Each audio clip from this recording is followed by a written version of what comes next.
नमस्कार दोस्तों, आज मैं आपके सामने लेकर के उपस्थित हुआ हूं कक्षा 10वीं की संस्कृत की पुस्तक दूरबा। आज हम दूरबा के 12वें पाठ को पढ़ने जा रहे हैं, जिसका नाम है वर्षा वर्णनम। बच्चों, यह पाठ महर्षि वाल्मीकि के द्वारा कृत उनके रामायण से लिया गया है, जिसको उन्होंने पूर्णतः संस्कृत में और श्लोकबद्ध करके उसकी रचना की है। तो आज हम इस रामायण के माध्यम से वर्षा वर्णन को पढ़ने जा रहे हैं कि महाकवि वाल्मीकि ने, आदि कवि जो कि सबसे पहले कवि थे, आदि कवि वाल्मीकि ने वर्षा का वर्णन संस्कृत भाषा में किस प्रकार से समझाया है कि प्रकृति की सुंदरता उस समय कितनी बढ़ जाती है, हर एक चीज देखने के लायक होती है। तो वही आज हम इस पाठ के माध्यम से पढ़ने जा रहे हैं। तो बच्चों, इस चैनल को अभी तक आपने सब्सक्राइब नहीं किया है तो इसे लाइक कीजिए, सब्सक्राइब कीजिए और अपने दोस्तों तक इसे अवश्य पहुंचाइए। तो हम शुरू करते हैं पाठ 12, जिसका नाम है वर्षा वर्णनम। संस्कृत साहित्ये प्रसिद्धानि काव्यानि महाकाव्यानि च सन्ति। कि संस्कृत साहित्य में बहुत सारे ऐसे प्रसिद्ध काव्य और महाकाव्य हैं जिनको हमने अभी तक नहीं पढ़ा है। काव्येषु आदि काव्यम रामायणम विश्व प्रसिद्धम वर्तते। और काव्यों में भी सबसे पहला काव्य आदि काव्य, महर्षि वाल्मीकि को हम आदि कवि कहते हैं क्योंकि सबसे पहले कवि वही थे। और सबसे पहले कवि के द्वारा रचित जो रचना है उनकी, जिसका नाम है रामायण, तो रामायण भी आदि काव्य कहलाया क्योंकि उसको आदि कवि ने रचा, इसलिए वह भी आदि काव्य कहलाया। आदि काव्य का तात्पर्य होता है सबसे पहले जिसकी रचना हुई हो। तो रामायण जो है वह विश्व में प्रसिद्ध है। रामायण से रचयिता वाल्मीकि आदि कवि विद्यते। और रामायण के जो रचयिता है जिनका नाम है महर्षि वाल्मीकि, उनको हम आदि कवि के नाम से भी जानते हैं, अर्थात सबसे पहले कवि। अस्मिन् काव्ये सप्तकंडेषु भगवतो रामचंद्रस्य अखिलम चरित्रम वर्णितम अस्ति। और इस रामायण नामक महाकाव्य में 7 कांड हैं। उन 7 कांडों में भगवान राम का संपूर्ण चरित्र का वर्णन किया गया है। पाठोयम किष्किंधा कांडात 28 सर्गात उद्धृतः। यह जो पाठ हम पढ़ने जा रहे हैं जिसका नाम है वर्षा वर्णनम, वर्षा वर्णनम कहां से लिया है तो यह किष्किंधा कांड के 28वें सर्ग से लिया गया है। 28 सर्ग अर्थात 28वें सर्ग से इसको लिया गया है। पाठेस्मिन् संदर्भोचितम प्रकृति वर्णनम ऋतु वर्णनम तत्रापि वर्षतो मनोरमम वर्णनम अस्ति। इस पाठ में आपको प्रकृति की एक कड़ी जिसका नाम है वर्षा, उस वर्षा ऋतु का वर्णन आपके सामने प्रस्तुत कवि के द्वारा किया गया है। तो वह जो श्लोक है वह महाकवि कालिदास, महाकवि वाल्मीकि के द्वारा विरचित रामायण से लिए गए हैं, जिसमें आदि कवि ने वर्षा का वर्णन किया हुआ है। तो हम वर्षा वर्णन के श्लोकों को पढ़ते हैं। पहला श्लोक है रजः प्रशांतम सहिमोद्य वायुः निदाघदोष प्रसरा प्रशांता स्थिता हि यात्रा वसुधाधिपानां प्रवासिनो यान्ति नरा स्वदेशान्। कितना अच्छा श्लोक है। इसका अर्थ बताते हैं। रजः प्रशांतम सहिमोद्य वायु। रजः अर्थात धूल, धूल इत्यादि जो कण होते हैं, क्योंकि बारिश जो होती है वह ग्रीष्म ऋतु के बाद आती है। तो ग्रीष्म ऋतु में बहुत सारे धूल और इत्यादि के कण हवा में उड़ते रहते हैं। तो वो जो बारिश के आने से रजः प्रशांतम, जो धूल है वो कैसी हो गई है, शांत हो गई है। सहिमोद्य वायु, सहिमः अर्थात शीतल हो जाना। क्या शीतल हो गई है तो वायु जो है वो शीतल हो गई है। सहिमोद्य वायु निदाघ दोष प्रसरः प्रशांता। निदाघ, निदाघ शब्द का तात्पर्य होता है ग्रीष्म ऋतु की। जो ग्रीष्म ऋतु के जितने भी दोष थे, जैसे गर्मी लगना, कई लोगों को हम देखते हैं कि उनके शरीर पर फोड़े फुंसी इत्यादि हो जाते हैं अधिक गर्मी के कारण, तो वो सारे क्या हो जाते हैं, निदाघ दोष प्रसरः प्रशांता, वो भी क्या होने लगते हैं, बारिश आने से शांत होने लगते हैं। स्थिता ही यात्रा वसुधाधिपानाम, वसुधाधिपानाम, वसुधा अधिपानाम, ये संधि विच्छेद है कि वसुधा अर्थात भूमि, अधिपानाम अर्थात उसके मालिक या राजा। तो जो राजा होते हैं वो क्या करते हैं, राजा अपनी यात्राओं को स्थिता अर्थात रोक देते हैं। जैसे युद्ध इत्यादि से जाते हैं, वन विहार इत्यादि करने जाते हैं, शिकार इत्यादि करने जाते हैं, तो वो सारी की सारी जो यात्राएं उनकी होती है उन यात्राओं को वो रोक देते हैं, स्थिता कर देते हैं, रोक देते हैं। और प्रवासिनो यान्ति नरा स्वदेशान, प्रवासिना अर्थात जो दूसरे देशों में रह रहे हैं, जो विदेशों में रह रहे हैं, वो क्या करते हैं, यान्ति नरा स्वदेशान, अपने देश वापस आने लगते हैं। क्योंकि ग्रीष्म काल के बाद में जो बारिश का जो समय होता है वह अन्य इत्यादि के कार्य करने के लायक होता नहीं है, इसलिए वो जो लोग होते हैं वो सारे के सारे अपने देश को वापस आने लगते हैं। देखिए दूसरा श्लोक है, समुद्वहन्तः सलिलातिभारम् बलाकिनो वारिधरा नदन्तः महत्सु शृङ्गेषु महीधराणाम् विश्रम्य विश्रम्य पुनः प्रयान्ति। देखिए समुद्वहन्तः सलिलातिभारम्, समुद्वहन्तः अर्थात धारण करके लेकर आ रहे हैं और बह रहे हैं, समुद्वहन्तः बह रहे हैं, क्या बह रहे हैं, क्या रख करके बह रहे हैं, सलिलातिभारम, सलिल अतिभारम, सलिल अर्थात जल, जल का जो भार होता है वो लेकर के जा रहे हैं। कौन जा रहे हैं, तो बादल, बारिधरा, दूसरी लाइन में देखिए शब्द आया है बारिधरा, कि बारिधरा शब्द का तात्पर्य होता है कि बादल। तो बादल कैसे आ रहे हैं, बलाकिनः, बलाकिनः अर्थात बगुले। हम देखते हैं कि बगुलों का जो झुंड होता है वो किस तरह से एक पंक्तिबद्ध होकर के धीरे धीरे धीरे एक के पीछे एक के पीछे एक के पीछे इस तरह से सारे के सारे बगुले चलते जाते हैं। तो उन बगुलों की भांति जो बादल है वो क्या करके जा रहा है, सलिलातिभारम लेके, अर्थात जल के भार को लेकर के जा रहा है। और कहां जा रहा है, कैसे जा रहा है, कि महत्सु श्रृंगेषु महीधराणाम, महीधराणाम अर्थात पर्वत, श्रृंगेषु पर्वत की चोटियों पे क्या करता है वो, विश्रम्य विश्रम्य पुनः प्रयान्ति। जैसे बादल होते हैं तो वो क्या करते हैं, बादल पर्वतों की चोटियों से टकराते हैं तो थोड़ा वहां बरस जाते हैं, फिर थोड़े आगे जाते हैं, फिर किसी दूसरी पर्वत की चोटी से टकरा जाते हैं तो वहां उससे टकरा करके वहां बरस जाते हैं। इस प्रकार से जो बादल होते हैं वह भी क्या कर रहे हैं, विश्रम्य विश्रम्य पुनः प्रयान्ति, थोड़ा थोड़ा रुक जाते हैं, थोड़ा बरस जाते हैं और बरसते बरसते क्या करते हैं, वो आगे चले जाते हैं। बहुत ही अच्छा श्लोक था। दूसरा श्लोक था, अब तीसरा श्लोक है, वहन्ति वर्षन्ति नदन्ति भान्ति ध्यायन्ति नृत्यन्ति समाश्वसन्ति नद्यो घनामत् गजावरान्ता प्रिया विहीनः शिखिनः प्लवंगमा। देखिए ये जो श्लोक है इसमें 8 क्रियाएं दी है और 8 कर्ता दिए हुए हैं। शुरू की जो 2 लाइन है उसमें सिर्फ और सिर्फ क्रियाएं दी हुई है और उसके बाद जो नीचे की 2 लाइन है उन 2 लाइनों में देखिएगा उसमें कर्ता दिए हैं। तो प्रत्येक का संबंध प्रत्येक क्रिया से होता है। 8 कर्ता का संबंध जो है वह 8 क्रियाओं से होगा। जैसे पहली लाइन में लिखा है वहंती अर्थात बहता है, तो कौन बहता है, तो देखिए तीसरी लाइन का पहला अक्षर नद्यो वहंती, इसका हम सम्मिलन कर देंगे, इन दोनों को एक साथ जोड़ देंगे कि नद्यो वहंती, नदी क्या कर रही है, बह रही है। दूसरा है वर्षंती, तो देखिए नदियों के बाद लिखा है तीसरी लाइन में घनाह, घनाह वर्षंती, घन अर्थात बादल, बादल क्या कर रहे हैं, बरस रहे हैं।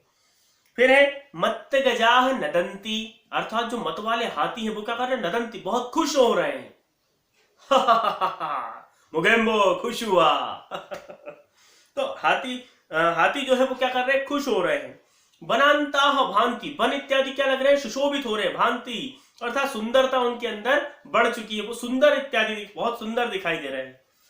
प्रिया विहीना ध्यायन्ति, जो प्रिया विहीन है अर्थात जो लोग अपनी प्रेमिकाओं से अलग हैं वो उन प्रेमिकाओं का ध्यान कर रहे हैं, उनका ध्यायन्ति, उनके विषय में सोच रहे हैं, क्योंकि मौसम ही इस प्रकार से हो जाता है तो वो उनके विषय में सोचने लगते हैं। शिखिनः नृत्यन्ति, शिखिनः अर्थात मयूर, मयूर क्या करने लगती है, नृत्यन्ति अर्थात नाचने लगती है। और अंतिम है प्लवंगमाः समाश्वसन्ति, प्लवंगमाः अर्थात मेंढक, जो मेंढक होता है वो क्या करता है, समाश्वसन्ति अर्थात सुखी होने का अनुभव करता है, खुश होता है, इसलिए क्योंकि मोगेम्बो खुश हुआ। देखिए चौथा श्लोक है वर्ष प्रवेगाः विपुलाः पतन्ति प्रवान्ति वाता समुदीर्ण वेगाः प्रणष्टकूलाः प्रवहन्ति शीघ्रम् नद्यो जलं विप्रतिपन्न मार्गाः जब नदी इत्यादि बारिश तेज होती है तो वर्ष प्रवेगा विपुलाह पतंती, जब बारिश क्या होती है बहुत तेज, विपुलाह अर्थात बहुत तेज तीव्र वेग से वो बारिश होने लगती है। तो जब तीव्र वेग से जब बारिश होती है तो क्या होता है, प्रवांति बाता समुदीर्ण वेगा, वाता, जब वाता क्या होती है पवन हवा, तो बारिश उसको किस प्रकार से ले जाती है, वेग से ले जाती, उदात्त वेग से लेकर, समुदीर्ण वेगा, बहुत तेजी के वाले वेग से उसको लेकर के जाती है। तो जब इस प्रकार से हवा के साथ साथ नदी का जो, एक तो हवा का वेग, उसके साथ में जल का बहाव, तो दोनों ही क्या हो जाते हैं, तेज हो जाते हैं। तो दोनों जब तेज हो जाते हैं, वायु और जल दोनों का बहाव तेज हो जाता है, तो क्या होता है, प्रणष्टकूलाः प्रवहन्ति शीघ्रम। प्रणष्टकूलाः, कूलाः अर्थात जो नदियों की जो बाढ़ रहती है, हम किनारा उनको बोल सकते हैं कि नदियों के जो किनारे होते हैं वो उस वेग से क्या हो जाते हैं, प्रणष्ट अर्थात नष्ट हो जाते हैं।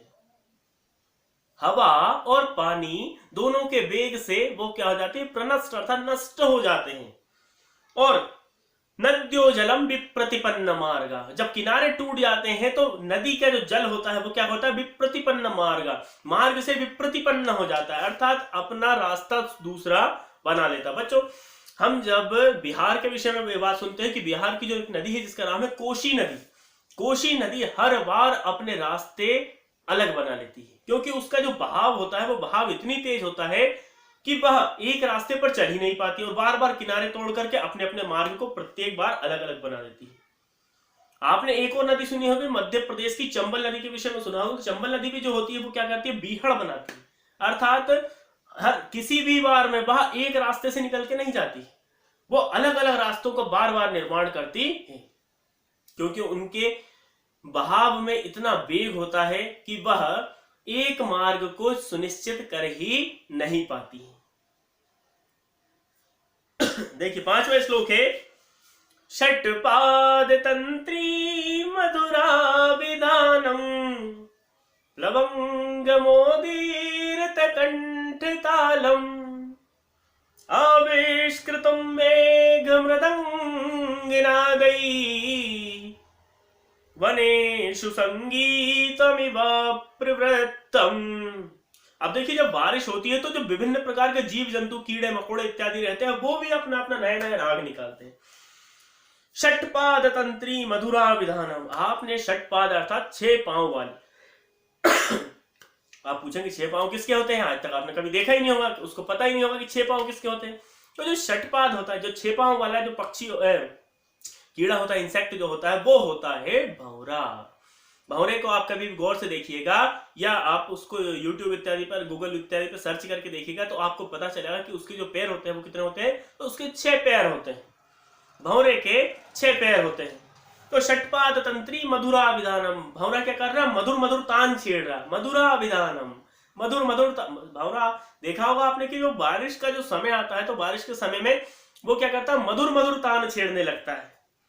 उसका साथ कौन देता है, प्लवंग मोदीरित कंठ तालम, मेंढक, प्लवंगमा अर्थात मेंढक, मेंढक भी उसकी ताल में ताल मिलाता है, टर टर टर ऐसे करता है कि नहीं करता है। आविष्कृतम मेघ मृदंग नादई, और मेघ अलग गर्जना करते हैं, अर्थात जो बादल होते हैं वो बादल भी क्या करते हैं, बहुत सारी गर्जना करने लगते हैं, बादल भी गर्जना करते हैं। तो बादल गर्जना कर रहा है, इसके बाद में मेंढक टरटरा रहा है, इसके बाद में षट्पाद अर्थात भंवरा जो है मधुर मधुर ताल दे रहा है। तो ऐसा लगता है कि वनेषु संगीतमिव प्रवृत्तम, संपूर्ण वन में क्या हो गया है, संगीतमय दिखाई देने लगता है, अर्थात जो संपूर्ण वन है वो कैसा हो जाता है, संगीतमिव प्रवृत्तम, संगीत ही संगीत संपूर्ण वन में होता है। इस प्रकार से बारिश के मौसम में वन में, जंगल में संगीत होने लगता है। 6वां श्लोक है, देखिए, मत्ता गजेन्द्रा मुदिता गवेन्द्रा वनेषु विक्रांत तरा मृगेन्द्रा रम्या नगेन्द्रा निवृता नरेन्द्र प्रक्रीडितो वारिधरैः सुरेन्द्र। देखिए कौन कौन क्या क्या करता है इस श्लोक के माध्यम से होता है।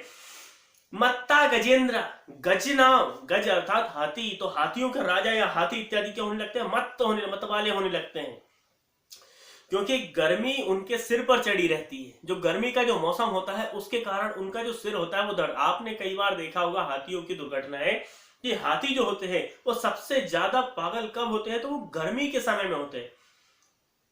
आपने बाहुबली फिल्म में जब देखा होगा तो बाहुबली फिल्म में जो Baahubali the conclusion second film की बात मैं कर रहा हूं, तो उसमें आपने जब देखा होगा कि जो हाथी है शुरुआत में पागल हो जाता है, वो पागल किस कारण से होता है, गर्मी का मौसम रहता है, सूखा इत्यादि रहता है, सारी विपत्तियां होती है, तो बाहुबली आता है, बाहुबली आकर के उसके सिर पर हल्दी लेप कर देता है, हल्दी डाल देता है, जिससे उसका जो सिर होता है वो शांत हो जाता है। जब शांत हो जाता है तो वो अपने आप में अपने मूल स्वरूप में आ जाता है। तो मत्ता गजेंद्र, बारिश का मौसम आते ही गजेंद्र जो हो जाते हैं वो मत वाले हो जाते हैं, खुश हो जाते हैं, आनंदित हो जाते हैं। मुदिता गवेंद्र अर्थात तो बैल इत्यादि जो है वो क्या हो जाते हैं, प्रसन्न हो जाते हैं, क्योंकि बारिश का समय छम छम छम बारिश आने लगती है, तो जो बैल इत्यादि होते हैं वो क्या होने लग जाते हैं, मुदिता, आनंदित हो जाने लगते हैं, प्रसन्न होने लगते हैं। वनेशु विक्रांत तरा मृगेंद्र, और मृगेंद्र अर्थात मृगा नाम इंद्र, सिंह, वन का जो राजा होता है वो क्या होता है, विक्रांत तरह पराक्रमी होता जाता है।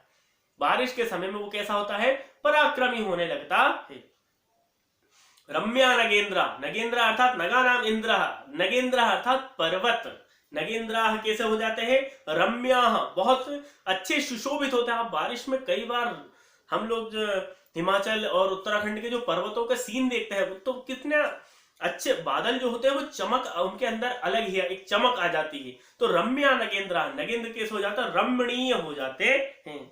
निवृता नरेंद्र, नरेंद्र अर्थात राजा, नरेंद्र अर्थात राजा, तो राजा इत्यादि जो होते हैं वो क्या हो जाते हैं, निवृत्त हो जाते हैं अपने संपूर्ण कर्म से, जैसे चाहे युद्ध इत्यादि का हो, शिकार इत्यादि का हो, वन विहार इत्यादि का हो, तो इन सारे कार्यों से वो क्या हो जाता है, निवृत्त हो जाता है, फ्री हो जाते हैं। अब बारिश में किस प्रकार के युद्ध, कोई बारिश में कोई युद्ध नहीं होते, बारिश में कोई वन विहार नहीं होता, बारिश में कोई शिकार इत्यादि पर नहीं जाते हैं, क्योंकि यदि जाएंगे तो उस समय सड़कें तो हुआ नहीं करती थी राजाओं के समय में, जब सड़कें नहीं हुआ करते थे तो उनको कीचड़ मिट्टी इत्यादि उससे बहुत सारी समस्या रहती है, इसलिए बारिश के जो चौमासा होता है वो अपने घर में ही वो बिताते हैं।